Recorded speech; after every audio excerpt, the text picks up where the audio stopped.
lo escuche, lo ampare y lo defienda contra el fuerte y el arbitrario. José María Morelos y Pavón. Muy buenos días.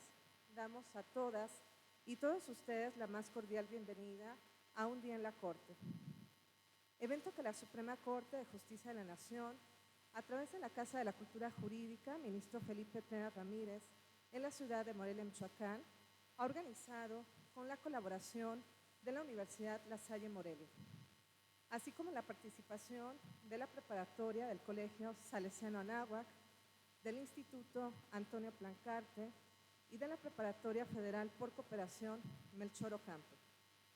Agradecemos la presencia del doctor Víctor Manuel López Rodríguez, rector de la Universidad La Salle Morelia. Gracias.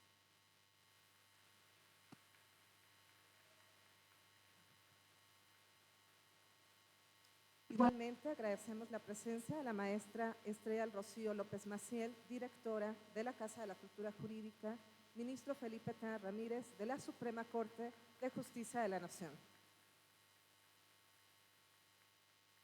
Agradecemos igualmente la presencia del maestro Marcos Jafet Tello Moreno, director de la Escuela de Ciencias Sociales y Humanidades de esta universidad.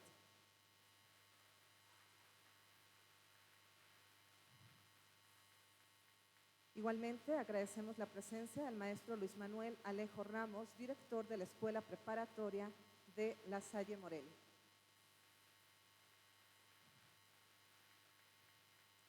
También agradecemos la presencia de la maestra Angélica María Cortés Briceño, directora general del Instituto Plancarte de Morelia.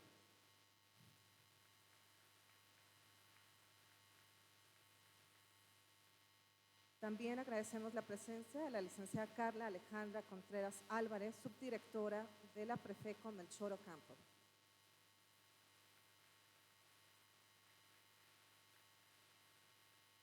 Destacados profesores que nos acompañan, jóvenes estudiantes, público en general. La Suprema Corte de Justicia de la Nación, a través de su Dirección General de Casas de la Cultura Jurídica, ha emprendido la tarea de difundir en la sociedad mexicana la labor jurisdiccional y las actividades que realiza nuestro máximo Tribunal de Justicia al resolver los asuntos de mayor trascendencia para el país, entendiendo la realidad del derecho y no solo aplicando las normas por su letra, sino mostrando los argumentos y los razonamientos jurídicos que sustentan los asuntos discutidos por la Suprema Corte, con la intención de concientizar a las nuevas generaciones de esa sed de justicia que tanto anhela nuestra sociedad.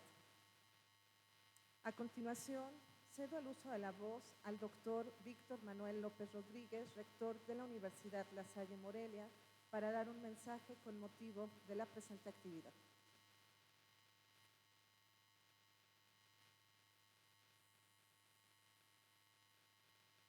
Muy buenos días, me da mucho gusto saludarlos a todos y a todas. Bienvenidos a su casa La Salle Morelia. Es para nosotros un gran honor tenerlos en esta mañana aquí con nosotros, y además a mí me entusiasma mucho este tipo de eventos, porque no solamente aprendemos de lo que hace la Corte en una sesión, sino que además podemos conocer todas las actividades, las discusiones, la manera en que se llevan a cabo estas sesiones. Y bueno, pues felicito mucho a los ministros que hoy se encuentran presentes. Gracias por su participación, a la secretaria y por supuesto al presidente de esta sesión. Gracias por estar con nosotros.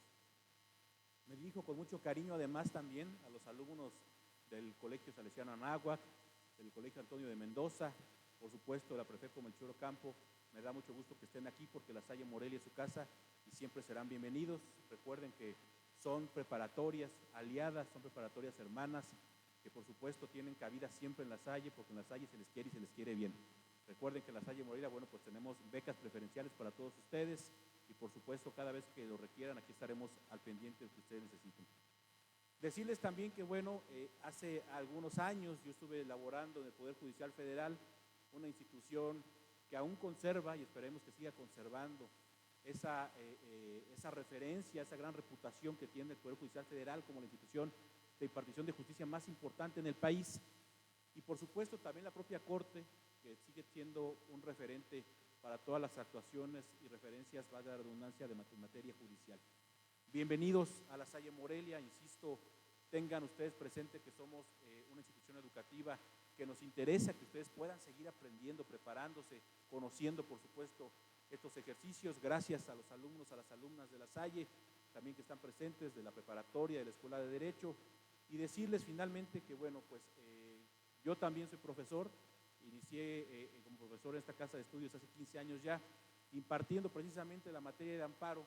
Por eso me apasiona tanto estos temas, me apasiona tanto estos tipos de ejercicios, seguirlos haciendo. Gracias, maestra Estrella, por todo este apoyo que siempre nos dan a las instituciones educativas, no solo a La Salle, sino por su compromiso de orientar a los jóvenes, de difundir y por supuesto de preparar a las generaciones. Estoy seguro que con estas oportunidades que hay ahora, pues tenemos la responsabilidad nosotros como instituciones educativas de preparar a los alumnos para que sean grandes abogados, porque ahora ya hay una manera diferente de la elección de los juzgadores y esto nos implica mayor responsabilidad a las instituciones educativas, a las universidades, que los preparamos a ustedes, nos da mayor responsabilidad, porque tenemos que preparar ahora no solamente excelentes abogados, sino excelentes seres humanos que cuando estén al frente de un tribunal no se corrompan, no lleven a cabo actos ilícitos y por supuesto sean éticos y con valores. Entonces, ese compromiso lo refrendamos con toda la sociedad a nombre de La Salle Morelia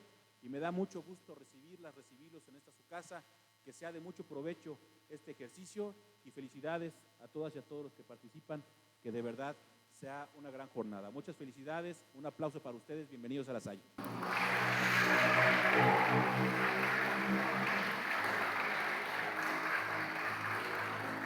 Agradecemos las palabras del rector de la Universidad La Salle Morelia.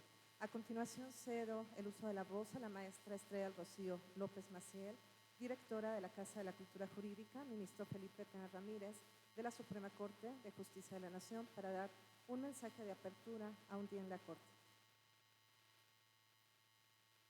¿Qué tal? Muy buenos días a todas y a todos. Me da muchísimo gusto volver a esta Universidad La Salle tan querida, donde hace poco más de 20 años iniciamos con este proyecto de las Casas de la Cultura Jurídica, que en ese entonces se llamaba Escuela de la Justicia, y que en ese momento pues tuvimos aquí la apertura de esta gran institución educativa para poder hacer por primera vez este evento, y que además se hizo, igual que hoy, muy en grande, lo que marcó también una línea muy clara al respecto de la manera en que trabajaríamos en lo sucesivo.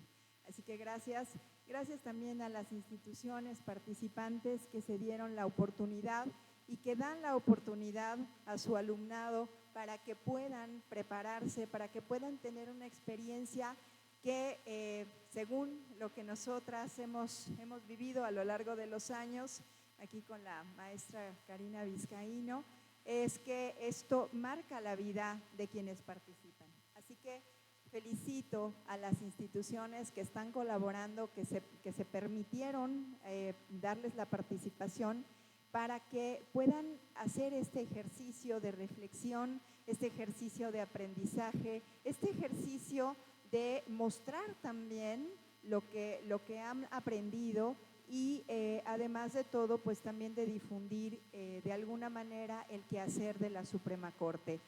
Las instituciones como la nuestra, la Suprema Corte de Justicia de la Nación, las instituciones del Poder Judicial, de la Federación, de los estados, hablan a través de sus sentencias. Este es nuestro quehacer principal y es importante que lo conozcamos, que lo sepamos, en la medida en que estemos informados e informadas de esto, de este quehacer, de la importancia que tiene, de cómo tiene trascendencia en nuestra vida cotidiana el quehacer de estos tribunales. En esa medida pues también seremos capaces de comprender su actuar y al mismo tiempo también de saber que tenemos la posibilidad de, como dijo Morelos, efectivamente, tener un tribunal que nos defienda y nos ampare frente al fuerte y el arbitrario. Entonces, pues yo quiero nuevamente agradecer, felicitar a este grupo de jóvenes brillantes de sus instituciones educativas. Gracias por haber participado y gracias por supuesto también al maestro, al doctor Luis Antonio Sámano por esta posibilidad de que, bueno, también nos va a compartir aspectos muy interesantes que pues es parte también de su formación profesional y de vida y de su calidad humana, por supuesto. Así que gracias nuevamente por esta bienvenida, como siempre, cálida, y pues aquí seguimos, vamos a escucharles y de nuevo mucho éxito en esta presentación. Gracias.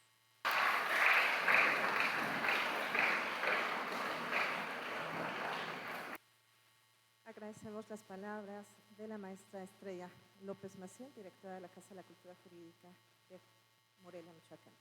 Pues bien, Un día en la Corte es un proyecto de la Dirección General de Casas de la Cultura Jurídica y tiene como objetivo acercar de una manera accesible y participativa a estudiantes de nivel medio superior, superior y de posgrado a las actividades que realiza la Suprema Corte de Justicia de la Nación.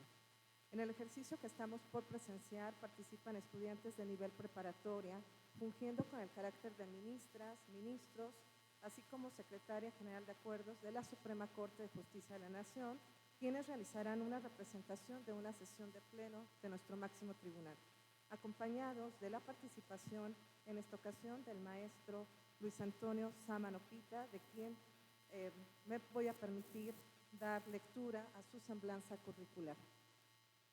Es maestro en Derecho y licenciado en Derecho por la Universidad Michoacana de San Nicolás de Hidalgo. Es doctorando en Derecho y maestro en Ciencias Jurídicas por la Universidad Panamericana. Realizó estancia profesional en el programa de doctorado de la Universidad de Extremadura en España. Acreditó el curso La Protección Jurisdiccional de los Derechos Humanos y el Control de Convencionalidad, celebrado en noviembre del 2015 en la Ciudad de México por el Instituto Nacional de Ciencias Penales, INACIPE. Es académico de tiempo completo adscrito a la Facultad de Derecho de la Universidad Michoacana. Igualmente ha sido profesor del Instituto Nacional de Ciencias Penales. Se ha desempeñado como coordinador académico de la Maestría en Derechos Humanos y Seguridad Pública en el Instituto Latinoamericano de la Comunicación Educativa. Igualmente ha sido docente certificado por la Secretaría Técnica del Consejo de Coordinación para la implementación del Sistema de Justicia Penal. También ha sido tutor especializado en el Instituto Interamericano de Derechos Humanos, órgano consultor de la Organización de Estados Americanos. Es socio director de la firma legal Sámano y Asociados a la fecha. Igualmente es conferencista y tallerista en diversos eventos en los que podemos citar, conferencista y conductor en el taller sobre comunicación y acceso a la información pública, organizado por la Universidad Vasco de Quiroga y la Comisión Estatal de Acceso a la Información Pública del Estado de Michoacán. Igualmente, ponente en mesa de reflexión, maestría en Derecho de la Información, a 10 años de su inicio en el posgrado de Derecho de la Universidad Michoacana de San Nicolás de Hidalgo. Igualmente ha sido disertante en diversos eventos organizados por la Casa de la Cultura Jurídica de esta ciudad. Gracias por acompañarnos, maestro Sámano. Y pues bien, me permito también presentar a ustedes a los jóvenes participantes. En calidad de ministras y ministros, contamos con la participación de Kevin Santiago Arredondo Chávez, estudiante de la preparatoria del Instituto Antonio Plancarte.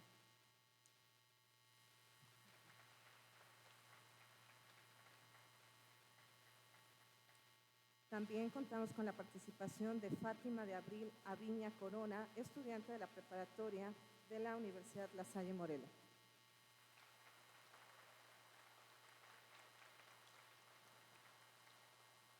Jorge Alejandro Campos Peña, estudiante de la preparatoria del Instituto Antonio Plancarte. Miguel Ángel Escobar Jaramillo, estudiante de la preparatoria de la Universidad La Salle Morelia.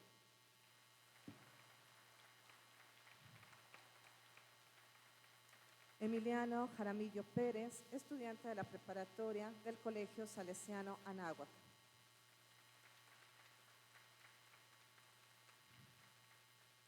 María del Carmen Muñoz Lara, estudiante de la preparatoria del Colegio Salesiano Anáhuac.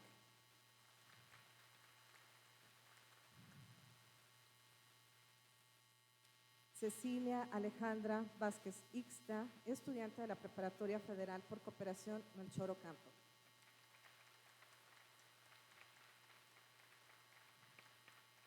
Y con el carácter de Secretaria General de Acuerdos de este ejercicio, nos acompaña Jania Romina González Hurtado, estudiante de la Preparatoria Federal por Cooperación Melchor Ocampo.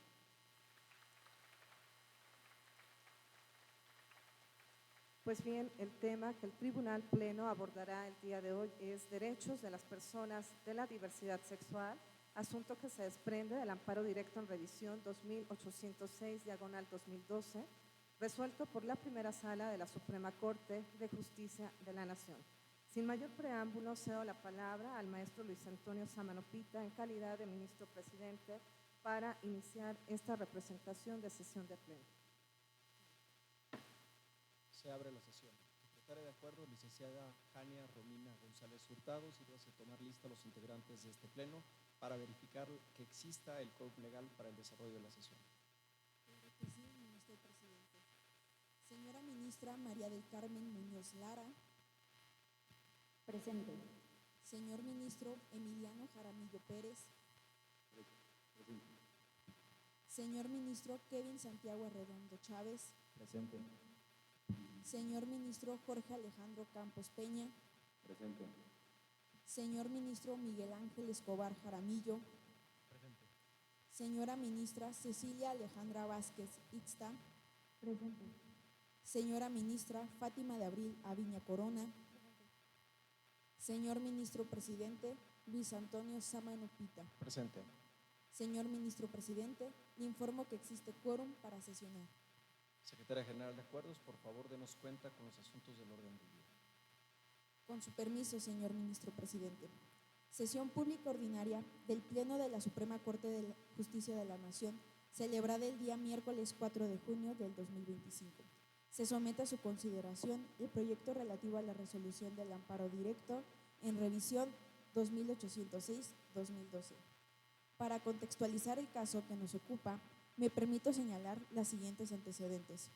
En el estado de Puebla fueron publicados diversos artículos que cuestionaban la calidad profesional y honestidad de varios periodistas. Los hechos comenzaron con una publicación titulada El cerdo hablando de lodo, realizada por el fundador de un periódico, En Adelante S, en la cual se emitieron diversos comentarios en torno a varios integrantes de otro periódico, En Adelante I. Debido a lo anterior, el periódico I publicó una nota con el título El ridículo periodístico del siglo, en la que realizó diversos comentarios en contra de columnistas del periódico S, a quienes llamó maricones y puñal. Seguida la secuela procesal, el 13 de agosto de 2010, el ofendido promovió un juicio ordinario civil en contra de uno de los columnistas del periódico I, en el que solicitó, entre otras cuestiones, la declaración de que la nota fue ilícita por afectar sus sentimientos, decoro, honor, imagen pública, buena fama y reputación, así como una indemnización económica para resarcir el daño. Lo anterior al considerar que el demandado ejercitó de forma excesiva y lesiva su libertad de expresión. La demanda fue del conocimiento del juez sexto de lo civil del Distrito Judicial de Puebla, quien dictó sentencia definitiva el 23 de agosto del 2011, mediante la cual condenó al demandado al pago de una indemnización pecuniaria, así como la publicación de un extracto de tal resolución, al considerar esencialmente que éste incurrió en excesos con propósitos ofensivos. Inconforme, el 9 de septiembre de 2011, el demandado promovió recurso de apelación, en el que en esencia señaló que no se rebasaron los límites de libertad de expresión, pues no se dañó el honor del actor. Sostuvo que existieran motivos fundados para considerar los hechos imputados como verdaderos, por lo que se publicaron con fines honestos. Del recurso de apelación tuvo conocimiento la segunda sala de materia civil del Tribunal Superior de Justicia del Estado de Puebla, quien el 18 de abril del 2012 confirmó el fallo recurrido y sostuvo que la opinión divulgada por el demandado no podía considerarse una crítica literaria, artística o profesional. Asimismo, sostuvo que la libertad de expresión fue ejercida en forma excesiva.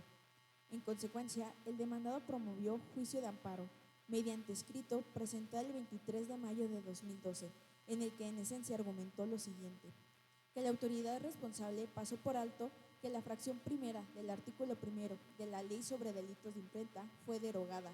Por lo tanto, al haberse aplicado una pena sin ley que la prevea, se violaron de forma flagrante las garantías contenidas en el artículo 14 constitucional, que la autoridad responsable resolvió cuestiones ajenas a la litis de origen, excediendo sus facultades, introduciendo elementos ajenos a los expresados en la primera instancia, que la autoridad responsable no observó el sistema de protección dual y el estándar de real malicia, pues al existir una colisión entre la libertad de expresión y el derecho al honor, se debieron observar los principios de tal sistema, y que la autoridad responsable debió tomar en consideración que el asunto involucraba a dos personas públicas que tienen como actividad profesional el periodismo, por lo cual las mismas admitían una mayor intromisión en su ámbito profesional. Y adicionalmente, la nota que suscitó la litis se realizó en el contexto de un debate precisamente entre periodistas. El tercer tribunal colegiado en materia civil en Puebla, del conocimiento, dictó sentencia definitiva el 16 de agosto de 2012, en la cual resolvió amparar y proteger al quejoso, en virtud de que el destinatario de las críticas era una figura pública, por lo que debía tolerar un mayor grado de intromisión en su ámbito personal. Señaló que la nota es de relevancia pública y consideró que no se rebasaron los límites de libertad de expresión. En consecuencia, el 20 de agosto de 2012, la segunda sala en materia civil del Tribunal Superior de Justicia del Estado de Puebla absolvió al quejoso de la reparación de daños al fundador del periódico S. Con tal determinación, el tercero perjudicado, actor en lo principal, interpuso un recurso de revisión el 4 de septiembre de 2012 en contra de la sentencia del tercer tribunal colegiado, a través del cual hizo valer los siguientes agravios: que el tribunal colegiado no aplicó de forma adecuada el principio pro persona establecido en el artículo primero constitucional, ya que pasó por alto que tanto en la Constitución, así como en diversos instrumentos internacionales, se establece que la libertad de expresión tiene límites, tales como los derechos de los terceros, que el tribunal colegiado no interpretó de forma adecuada los límites del derecho a la libertad de expresión, que la libertad de expresión no es un derecho fundamental que tenga una posición privilegiada con respecto al derecho que toda persona tiene a ser respetada en su dignidad, honor y reputación. En consecuencia, el tercer tribunal colegiado en materia civil del Sexto Circuito ordenó remitir el recurso de revisión a la Suprema Corte de Justicia de la Nación para que revisara la interpretación de los artículos 6 y 7 constitucionales. Una vez admitidos, fue turnado a la potencia de la ministra Fátima de Abril Aviña Corona para que emitiera el proyecto de resolución correspondiente. Es cuanto, señor ministro presidente. Gracias, secretaria general. De acuerdo, someto a consideración de este pleno los apartados de competencia, oportunidad, legitimación y procedencia. ¿Hay alguna observación? En votación económica les consulto. ¿Se aprueba?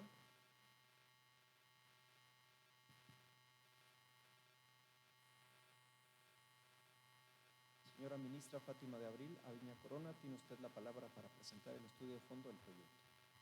Con su venia, señor ministro presidente, compañeros y compañeros ministros y público que hoy nos acompaña en esta sesión.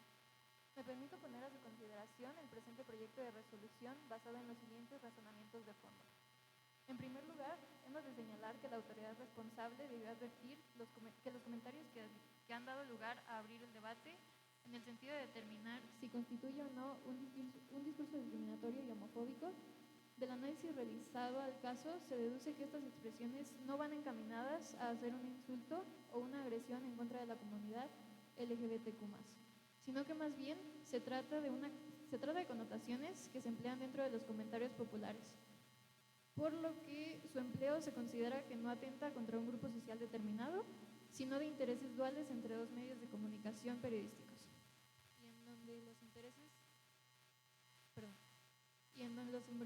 donde los involucrados en este caso hacen uso de este canal de comunicación, los periódicos aludidos en el presente caso, para dar a conocer su libre expresión, con sus ideas, contextos de la sociedad y de las figuras públicas, haciendo uso pleno de los artículos 6 y 7 constitucionales, los cuales señalan que la manifestación de las ideas no será objeto de ninguna inquisición judicial o administrativa, y que es inviolable la libertad de difundir opiniones, información e ideas a través de cualquier medio respectivamente.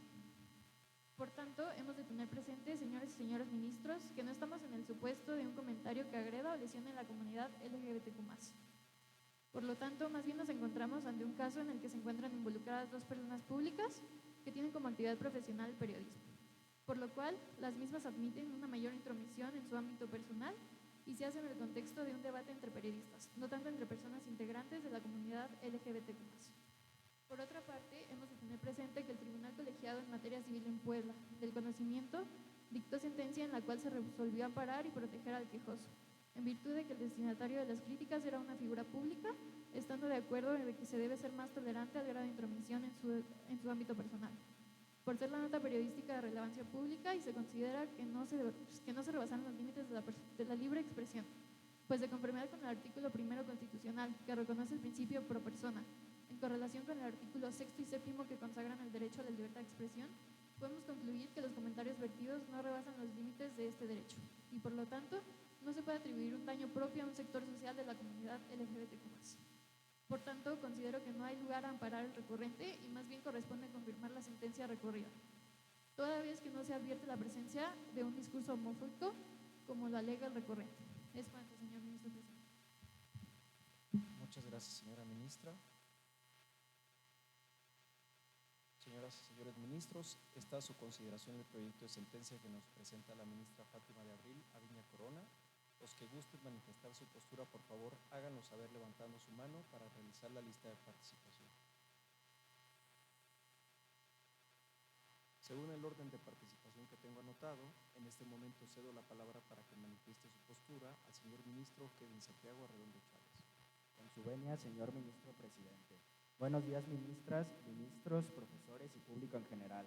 En el asunto que nos ocupa el día de hoy, se utilizaron expresiones como maricón y puñal en una columna periodística para referirse a PH, propietario de otro medio.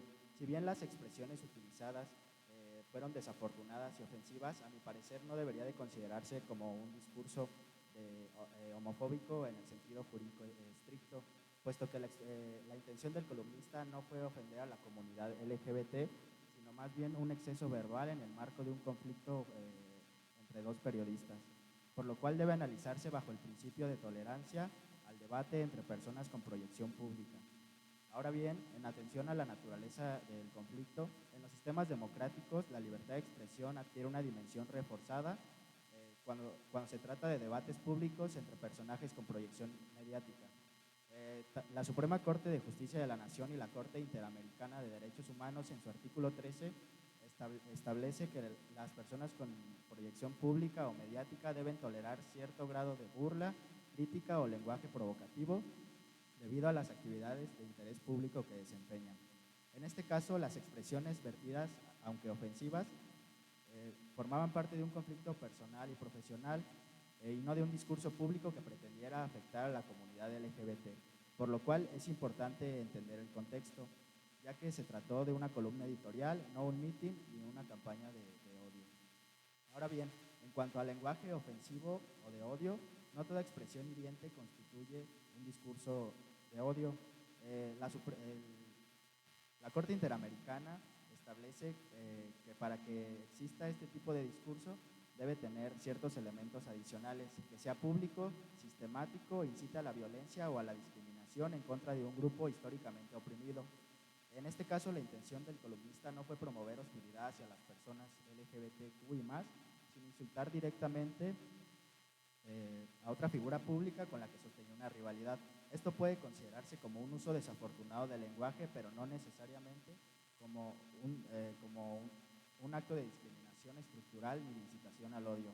Dicho lo anterior, los artículos 6 y 7 constitucionales reconocen la libertad de expresión y esta incluye no solo las opiniones favorables o neutrales, sino también aquellas que pueden llegar a ser molestas, ofensivas o incluso groseras. La Corte Europea de Derechos Humanos ha establecido que la libertad de expresión protege no solo la información o ideas que son recibidas favorablemente, sino también aquellas que chocan, inquietan o molestan. La expresión puñal, usada como insulto, puede ser censurable, pero también puede entenderse como parte de un lenguaje popular, utilizada como parte de los estereotipos que aún tenemos en la sociedad.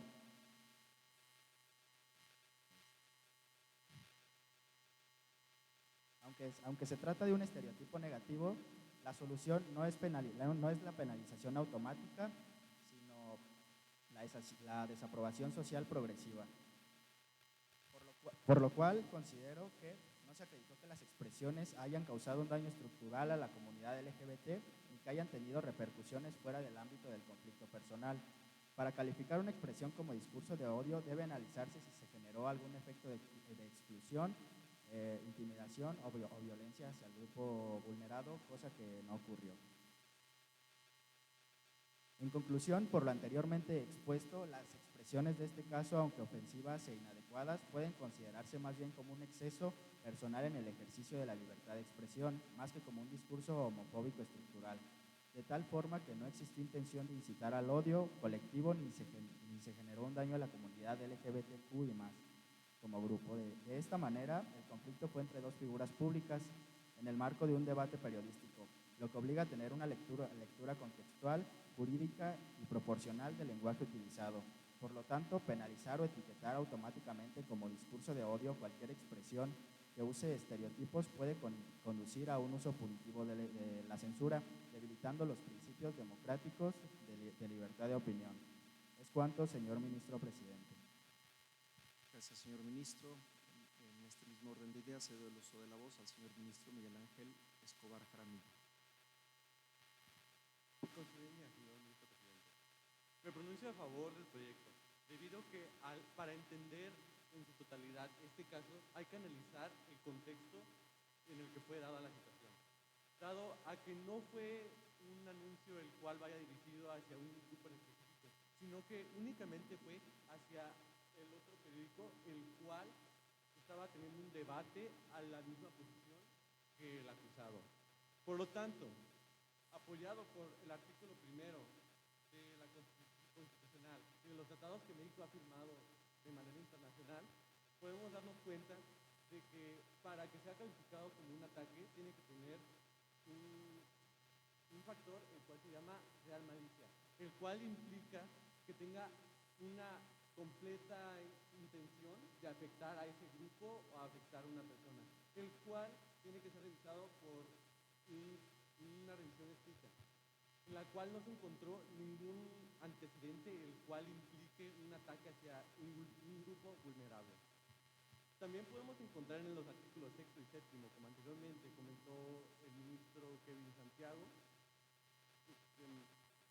la libertad de expresión no puede ser censurada excepto al haber una afectación moral, una afectación dentro de los derechos personales, o incita a cometer un acto delictivo o cometer algún acto de violencia, la cual no es el caso en esta situación, debido a que únicamente se usó este lenguaje despectivo hacia una sola persona y no hacia la intención de que el público del periódico pueda atacar a esa persona o a un grupo el cual actualmente está vulnerando y se quiere dar a entender que el caso va afectando a ese grupo, el cual es la comunidad LGBTQ+. También tenemos que al ser una disputa editorial no implica una censuración desmedida, la cual implicaría que haya alguna afectación dentro de este caso, ya que al ser un periódico estamos entrando dentro de la libertad de derecho, el derecho a la libertad de expresión, el cual está ejerciendo el acusado, ya que aunque sea un comentario que pueda ser incómodo para las personas, aunque pueda ser incómodo para cierto grupo, al no haber un ataque directo, no implica como una agresión. Por lo tanto, aunque está mal empleado la expresión puñal, al ser una expresión cargada de discriminación, una expresión calmada de historia, no es culpa del acusado, sino más bien de la cultura mexicana que ha tenido estereotipos en cuanto a la libertad de expresión de género. Sin embargo, las personas con las que este proyecto publica un mayor nivel de crítica, así lo ha dicho tanto la Corte como la Corte Internacional de los Derechos Humanos, apoyan justamente al hecho de que dentro de este caso puede haber una libertad de expresión, la cual no sea censurada, ya que al ser censurada estaríamos afectando tanto al derecho a la expresión como a los ciudadanos, incluso al periódico, por el cual estoy de acuerdo con el que haya una sanción la cual sea social, mas sin embargo no puede haber una sanción del carácter legislativo debido a que, bueno, debido a que al final de cuentas, aunque sea una expresión incómoda, no está atentando contra ningún derecho de absolutamente nadie. También, aunque el derecho, quisiera remarcar que aunque el derecho al honor es muy importante, tampoco podemos sobreponerlo a la libertad de expresión, el cual es un derecho básico y del cual se estaría privando al meter una acusatoria a este demandado, ya que, como anteriormente lo he explicado, únicamente se empleó de manera, digamos, que puede llegar a ser ofensiva para ciertas personas el derecho a la expresión de este individuo. Sin embargo, jamás fue excedida o ha llegado a un límite en el cual implique una acción colectiva o afecte directamente hacia la sociedad. Por lo tanto, en resumen, quisiera aclarar que estoy a favor debido a que al tratar este caso de manera tan radical, estaríamos justamente cayendo en la privatización del derecho a la expresión, cosa que ha sido un problema muy fuerte tanto en México como en otros países a lo largo de la historia. Por lo tanto, para que haya una progresión en nuestro país y en nuestra cultura mexicana, justamente no se tiene que limitar la libertad de expresión, sino más bien hacer un hincapié a que la expresión sea adecuada, sea de una forma que no pueda ser incómoda para un grupo. Muchas gracias, señor ministro. Ahora cedo el uso de la voz al señor ministro Jorge Alejandro Campos Peña. Con su venia, señor ministro presidente, es importante entender que los comentarios que ahora están causando polémica no fueron insultos dirigidos a personas vulnerables ni ataques contra la comunidad LGBTQI+. Se trató más bien de una disputa entre dos periodistas, ambos conocidos y con influencia en los medios, que estaban enfrentándose públicamente. En este ambiente, los ataques personales, las críticas duras y las provocaciones son comunes. El tipo de lenguaje que se usó no fue el de alguien que quiere generar violencia u odio contra un grupo. Más bien fue un lenguaje sarcástico y provocador, usada para burlarse o atacar al otro periodista dentro de esta disputa.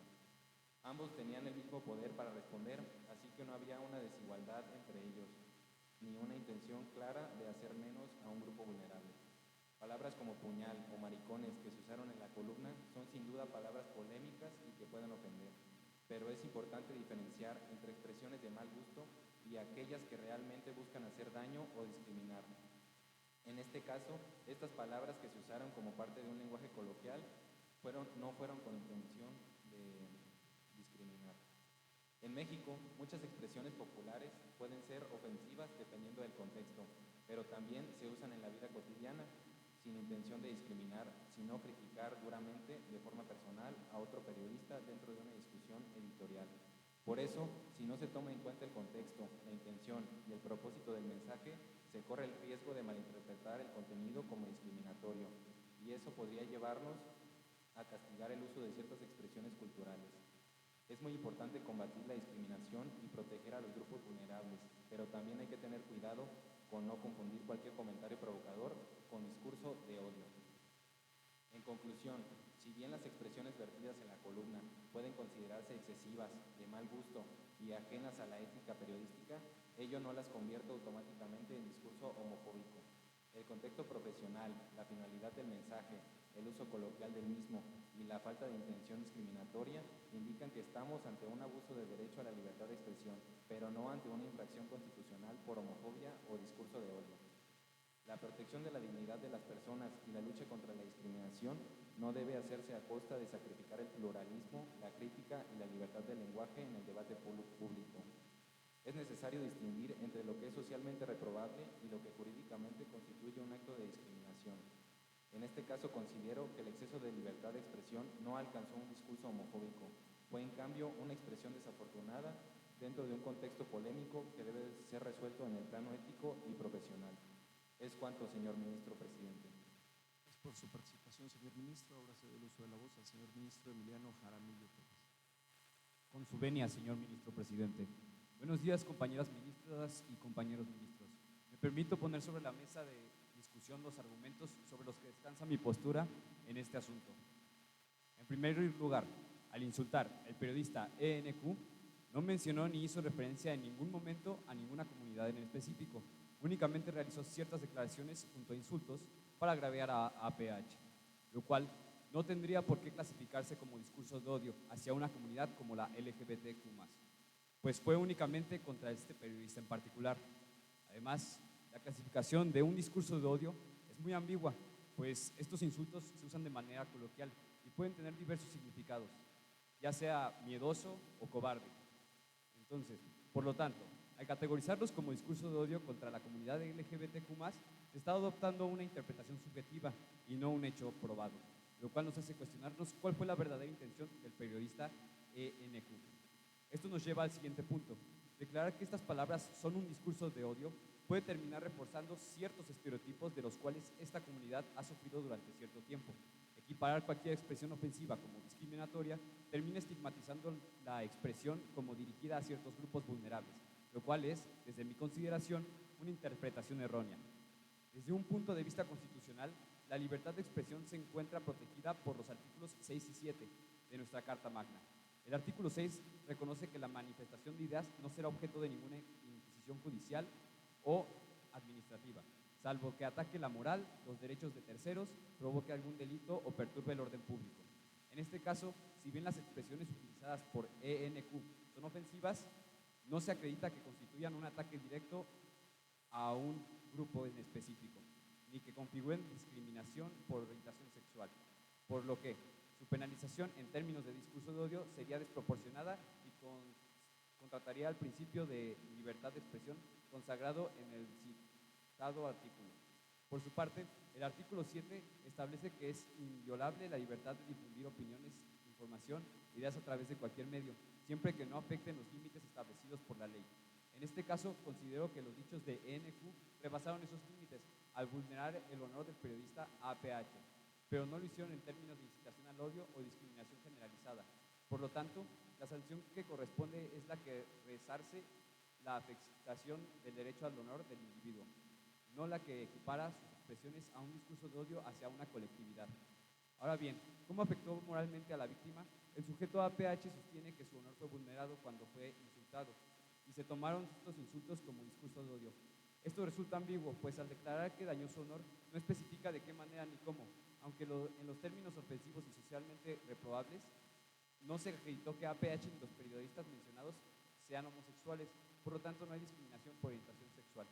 Como último punto, quiero expresar que, si bien es cierto que desde el ámbito de la moral social, las expresiones que se analizan no son una forma correcta de dirigirse hacia otra persona, también lo es como se desprende de las actuaciones procesales y de los antecedentes del caso, que jurídicamente no reúnen elementos para ser clasificadas como discurso de odio ni como discriminación, sino más bien como una violación al derecho al honor del periodista APH.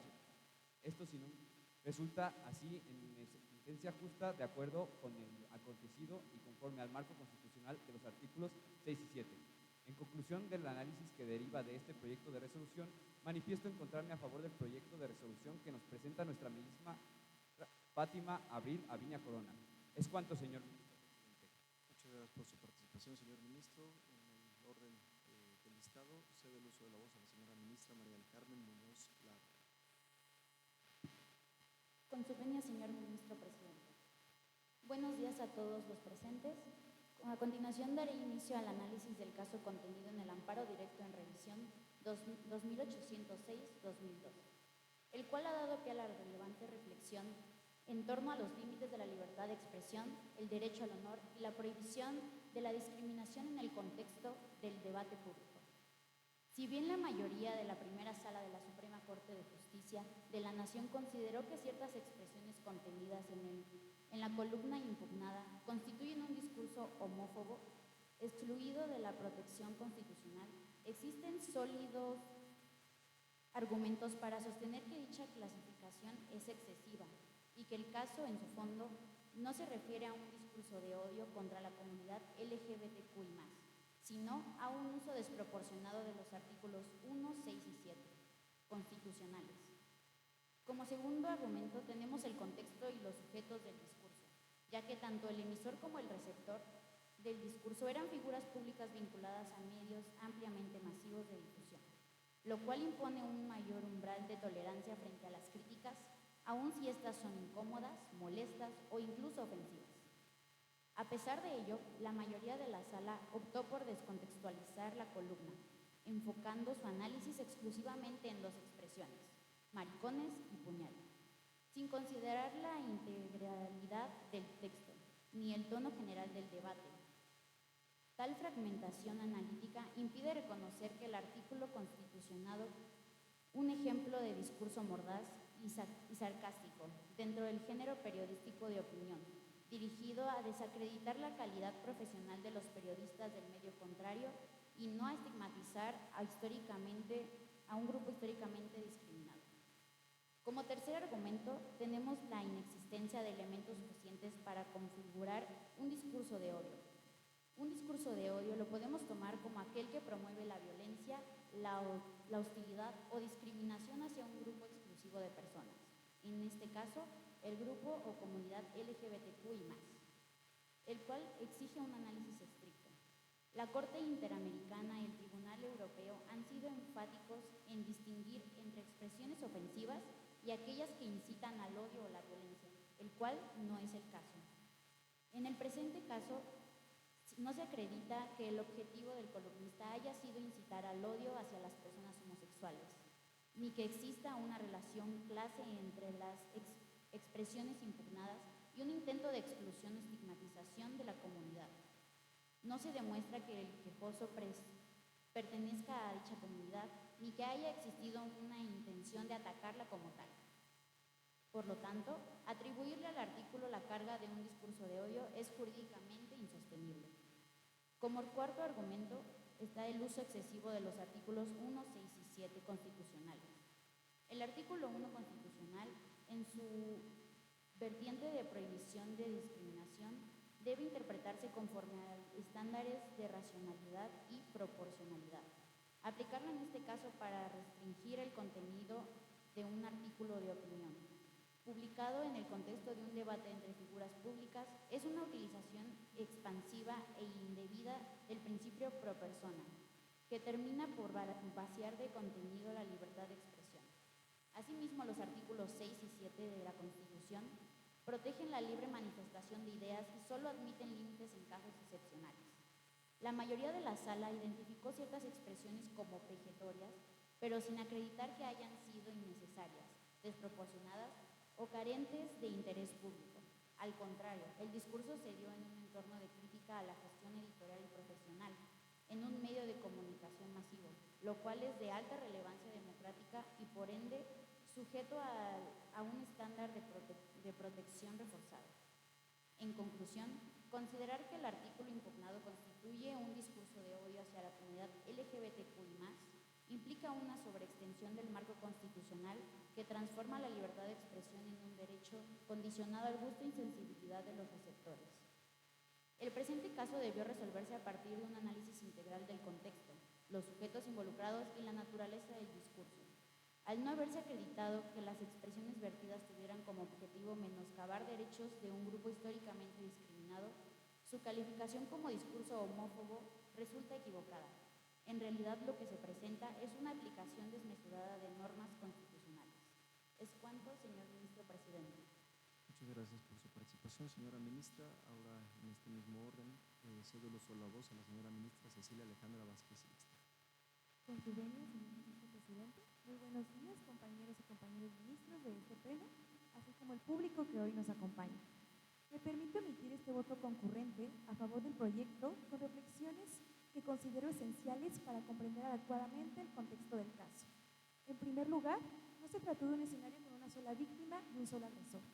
Por el contrario, fue una confrontación abierta entre dos columnistas con presencia en medios, quienes participaron en un intercambio ofensivo, sostenido y recíproco. Ambos utilizaron sus espacios editoriales para lanzarse ataques personales, por lo que, a mi juicio, no puede analizarse el conflicto en abstracto ni en desequilibrio de poder. Específicamente, el actor publicó una columna titulada El cerdo hablando de lodo, donde llamó al demandado tarado, puso en duda su capacidad de leer y escribir, lo acusó de ser un periodista vendido y de carecer de formación profesional. Todo ello sin aportar prueba alguna. Esta publicación se reprodujo durante casi 2 semanas, lo cual evidenció una intención persistente de ofender. Asimismo, en ese texto, el actor reconoció estar participando en una guerra de lodo, lo cual es relevante porque representa una confesión judicial expresa. Esta manifestación constituye prueba plena conforme al artículo 194, fracciones 6 y 8 del Código de Procedimientos Civiles de Puebla, demostrando así que no fue una víctima pasiva, sino alguien que también generó y alimentó activamente la disputa.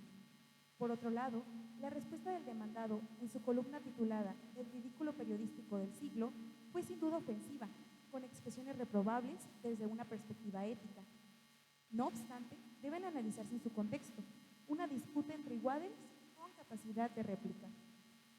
El uso de términos como maricones y puñal, aunque indeseables, no constituyen automático un discurso de odio, ya que no se refirieron a personas abiertamente homosexuales ni hubo intención discriminatoria. Asumir lo contrario, sin base objetiva, puede tribalizar lo que realmente constituye violencia o discriminación. Sin embargo, no debe perderse de vista el origen de esta controversia. El actor afirma que el demandado ejerció su libertad de expresión de forma excesiva, difundiendo información supuestamente falsa y con intención de dañar. Como consecuencia, esta acusación dio lugar a una sentencia de primera instancia que impuso al demandado una indemnización económica y la publicación de un extracto de la resolución. Con todo, dicha sentencia presenta varias irregularidades graves. En primer término, se observa la aplicación de una norma derogada. El juez impuso una sentencia con base en la fracción primera del artículo 1 de la Ley sobre Delitos de Imprenta, lo que vulnera el artículo 14 constitucional al imponer una pena sin sustento legal vigente. En segundo lugar, hubo un exceso en la litis.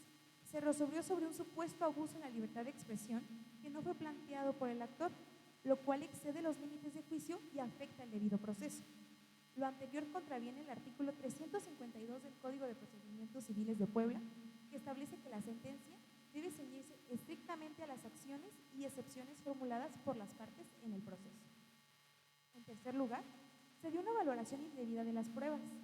Se otorgó mayor peso a testimonios subjetivos del actor y se desestimaron pruebas documentales objetivas presentadas por el demandado, lo que viola el artículo 17 constitucional y su derecho a una defensa imparcial. Además, el actor se presentó como una persona con una reputación intachable, pero al mismo tiempo afirmó haber sido gravemente dañado en su honor. Esta contradicción revela, en realidad, una intención distinta: no proteger su imagen, sino censurar una crítica legítima mediante el uso del proceso judicial. Cabe señalar que la autoridad judicial no aplicó el estándar de real malicia ni tomó en cuenta el sistema de protección dual que rige cuando colisionan el derecho al honor y la libertad de expresión. Tampoco reconoció que, en este tema, lo que estaba en juego era el ejercicio de la libertad de expresión, no el derecho a la información, y que el contenido era una crítica u opinión editorial, no una afirmación de hechos falsos. Aunado a lo anterior, se ignoró el contexto. Se trataba de una disputa entre dos periodistas, es decir, una relación simétrica entre figuras públicas, lo que exige un mayor umbral de tolerancia a la crítica. No había subordinación ni poder desigual que justificara una intervención judicial tan severa. De igual manera, el juez pasó por alto el artículo 5 de la propia Ley sobre Delitos de Imprenta, que aclara que no hay malicia si el autor demuestra que tenía motivos razonables para considerar ciertos los hechos publicados, como ocurrió en esta cuestión. A pesar de ello, se descartaron esas evidencias.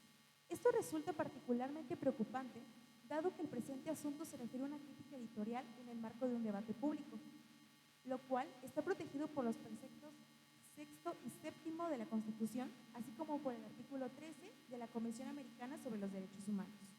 Estos ordenamientos protegen incluso expresiones que puedan resultar molestas, ofensivas o incómodas, siempre que no constituyan un discurso de odio o discriminación. En este caso, no se acreditó un daño grave, ni hubo expresiones discriminatorias. Por tanto, no existe evidencia suficiente que acredite que este fue un discurso de odio. Lo que ocurrió fue un enfrentamiento entre dos columnistas con igualdad de condiciones, que sabían que estaban inmersos en una disputa editorial abierta. El odio no fue la acción, sino el honor y el abuso de la libertad de expresión es lo que se debió resolver. En forma contraria, el juez no analizó las excepciones del demandado, actuando de forma imparcial en la administración de la justicia, además de resolver sobre un punto no puesto sobre la mesa.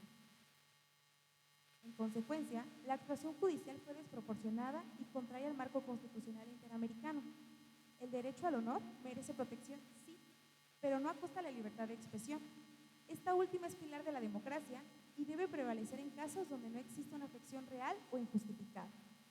Por lo anteriormente expuesto, me pronuncio por la invalidez de las sanciones impuestas y por la plena protección del discurso crítico en el marco del debate público. Es cuanto, señor ministro presidente. Gracias por su participación, señora ministra. Con su permiso, señoras y señores ministros, una vez que cada uno de ustedes ha manifestado su postura, considero oportuno compartir mi punto de vista en el caso que nos ocupa.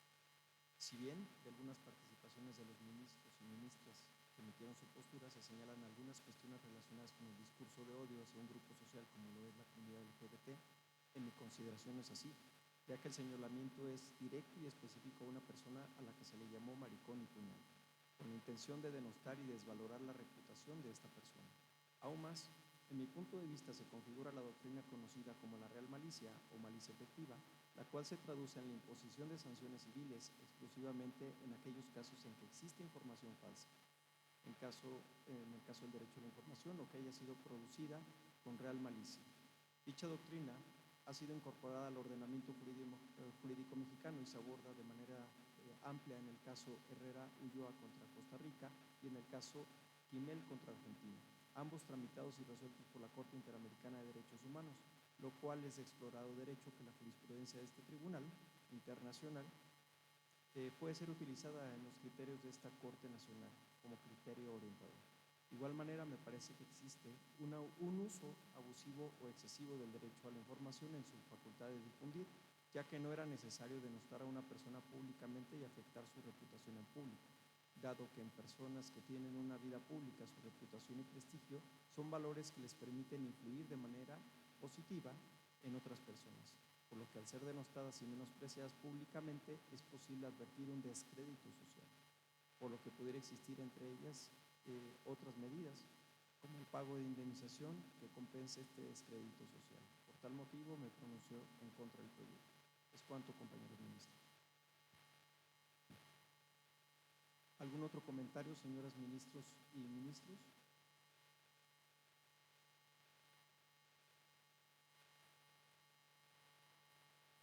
Si bien, bueno, la participación que hemos tenido es un ejercicio bastante rico, que nos ha aportado bastante información para poder decidir de manera correcta respecto al proyecto que ahora mismo se presenta en esta sesión.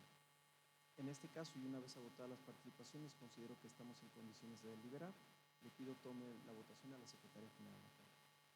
Con gusto, ministro presidente.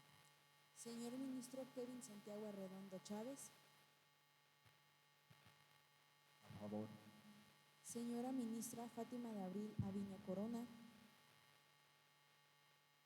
Señor ministro Jorge Alejandro Campos Peña. A favor. Señor ministro Miguel Ángel Escobar Jaramillo. Señor ministro Emiliano Jaramillo Pérez. A favor. Señora ministra María del Carmen Muñoz Lara. A favor. Señora ministra Cecilia Alejandra Vázquez Ixta. A favor. Señor ministro Luis Antonio Samanopita. En contra. Señor ministro presidente, informa usted el sentido de la votación nominal. Se obtuvieron 7 votos a favor del proyecto y 1 en contra del proyecto de resolución. Gracias, licenciada Jania Romina González Hurtado, secretaria general de Acuerdos. En atención a la votación obtenida, se aprueba el proyecto de resolución presentado por la ministra Fátima de Abril Aviña Corona. Y con ello queda resuelto el amparo directo en revisión 2806/2012 en los siguientes términos. Primero, en la materia de la revisión se confirma la sentencia recurrida. Segundo, devuélvase los autos relativos al tercer tribunal colegiado en materia civil del sexto circuito para los efectos precisados en el apartado séptimo de este ejecutorio. Notifíquese con testimonio de esta resolución, devuélvanse los autos al tribunal colegiado de origen y en su oportunidad archívese el expediente como asunto concluido. No habiendo otros asuntos que tratar en el orden del día, voy a levantar la sesión. siendo las 12:07 del día, y los convoco a la sesión pública que tendrá lugar el próximo jueves 5 de junio del presente año para atender los asuntos que están listados para ese día.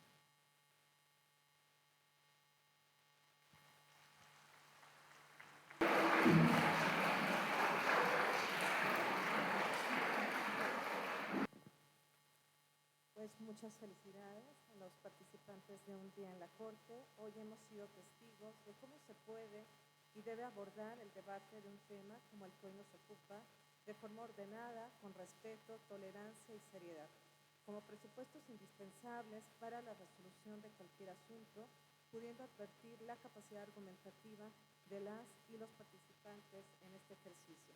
Y que esta labor de análisis, reflexión y argumentación que acabamos de presenciar formará parte de su desempeño estudiantil siguiente, jóvenes, y de su desempeño profesional en un futuro. Agradecemos las valiosas intervenciones y aportaciones de cada uno y cada una de ustedes en este ejercicio, y de manera especial expresamos nuestro agradecimiento y reconocimiento al doctor Luis Antonio Samanopita. Muchas gracias, doctor, quien con su experiencia y trayectoria profesional ha venido a nutrir y enriquecer de una manera muy interesante y significativa la discusión generada en Un Día en la Corte, en la que hemos podido advertir la relevancia que cobra el hacer una adecuada aplicación de los principios en materia de derechos humanos. A continuación, cedo el uso de la voz al maestro Luis Antonio Samanopita para una reflexión final en torno a la actividad realizada. Muchas gracias, doctora Karina. Pues bueno, ustedes ya fueron testigos y presenciaron este interesante ejercicio. Me parece que es un ejercicio bastante bueno que se lleva a cabo en escuelas preparatorias, universidades como este caso en el que aplica, porque es importante que los estudiantes de carreras y de preparatorias con bachilleratos en temas sociales conozcan desde adentro el trabajo que realiza la Corte. Es importante que los ciudadanos que conozcan el trabajo que tiene la Corte, pues realmente también lo valoren, porque es un trabajo muy importante. Es la última instancia judicial en nuestro país para poder decidir sobre un asunto relevante. Los asuntos más relevantes del país llegan al conocimiento de la Suprema Corte de Justicia de la Nación, y es ahí donde pues, realmente se dice la última palabra. Entonces, ustedes presenciaron, participaron y fungieron con el carácter de los ministros que se presentan en el Pleno de la Suprema Corte de Justicia de la Nación, que es un altísimo honor el fungir en esta función. Este discurso, pues bueno, tiene mayor relevancia de acuerdo al contexto que hemos vivido. Ahora con las elecciones del Poder Judicial, pues bueno, es importante que no se pierda la profesionalización que ha venido teniendo el Poder Judicial, porque de ello depende la calidad de las resoluciones que emite este importantísimo órgano judicial del país. Entonces, pues más que todo invitarlos a que se acerquen a la Casa de la Cultura Jurídica, a que se interesen más en los temas de la Corte, a que valoren y desde su trinchera pues también defiendan el trabajo que realiza la Corte, que es un trabajo por demás excepcional y profesional. Esperamos que estos representantes electos cumplan con esta enorme misión y esta tradición que se viene generando. Yo confío que así se generará, y para bien de este país, ¿no? Y para bien de todos. Es cuanto.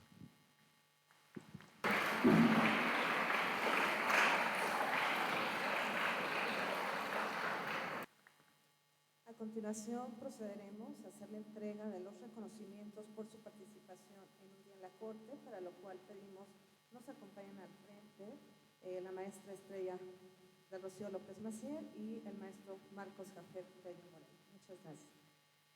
Pues bien, en primer lugar entregamos reconocimiento al doctor Luis Antonio Samanopita.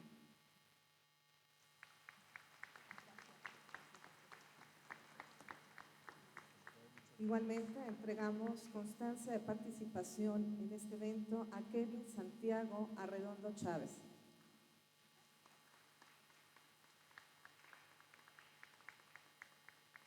Fátima de Abril Aviña Corona.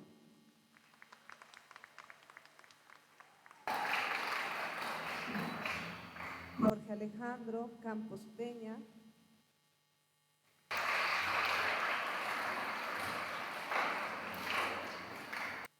Miguel Ángel Escobar Jaramillo,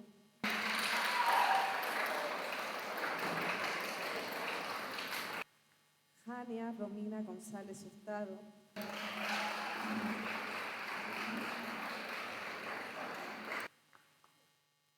Emiliano Jaramillo Pérez,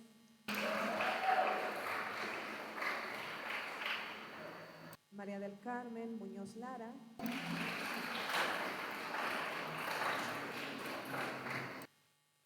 Cecilia Alejandra Vázquez Ixter.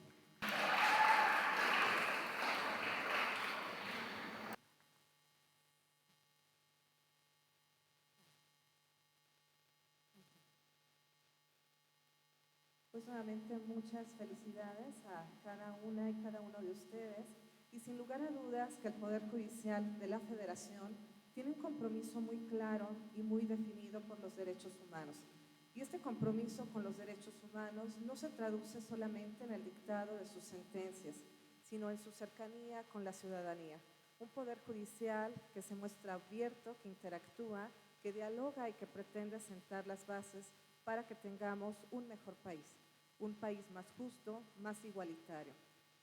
Y hemos de tener presente que para lograr este cometido esencial de velar por el orden constitucional y la defensa de los derechos humanos, es sustancial que se respeten los principios constitucionales de supremacía, soberanía y división de poderes, siendo este último pieza clave para que se cumpla con el principio de independencia judicial y que le permita realizar su tarea de impartición de justicia sin intromisiones que dañen, que vulneren el sistema de justicia mexicano y con ello el Estado de Derecho. Desde esta óptica, las Casas de la Cultura Jurídica refrendamos nuestro compromiso de seguir promoviendo la cultura jurídica y el quehacer jurisdiccional de nuestro máximo Tribunal de Justicia, a través de un programa permanente de eventos y actividades, así como de los diversos servicios a los acervos documentales. Finalmente, queremos agradecer a las autoridades de la Universidad La Salle Morelia. Muchas gracias por su disposición, por el apoyo para hacer posible la concreción de este evento. Asimismo, agradecemos a las y a los directivos de las preparatorias participantes, la preparatoria del Colegio Salesiano Anáhuac, del Instituto Antonio Plancarte y de la Preparatoria Federal por Cooperación Melchor Ocampo. Esperamos seguir fortaleciendo con todos ustedes los lazos de colaboración interinstitucional. Y a todos los presentes, gracias por su asistencia y les esperamos en próximas actividades. Muchas gracias y muy buena tarde.